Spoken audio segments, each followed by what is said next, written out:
So the biggest shift that has occurred recently in the political landscape is especially in the sense of belonging.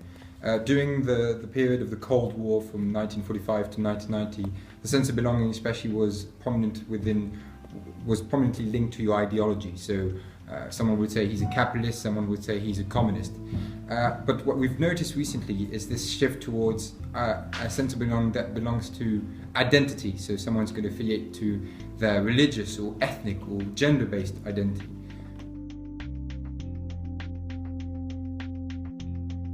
So in the shift from ideology to identity, you can identify a lot of key historical moments where that shift has sort of been accelerated and the paradigm has been moved, particularly if you look at the end of World War II and the sort of shattering of people's notions that they could tie themselves to kind of collective political bodies for achieving political goals. It shifted more so from that to being more about people's individual desires and interests.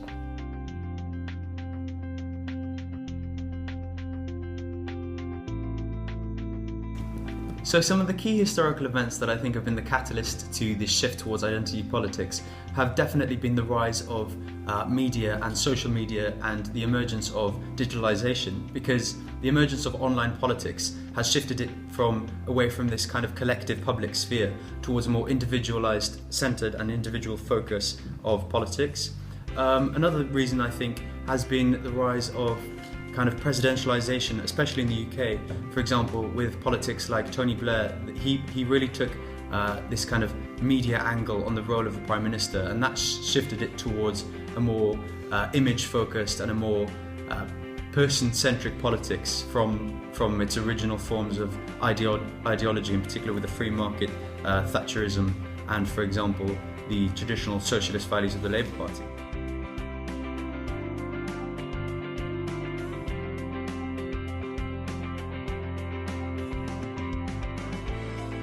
So I think that this shift from ideology to identity can be quite problematic for Western democracies, in the sense that it creates like sort of, different interpretations of life, and so people don't vote for, for conviction anymore, they vote for what represents their own self, and so this can be quite problematic for the cohesion of the nation in the long term, especially when we've got such a multicultural world, Western world, where people believe different things from different ethnicities and do not necessarily share much in common anymore.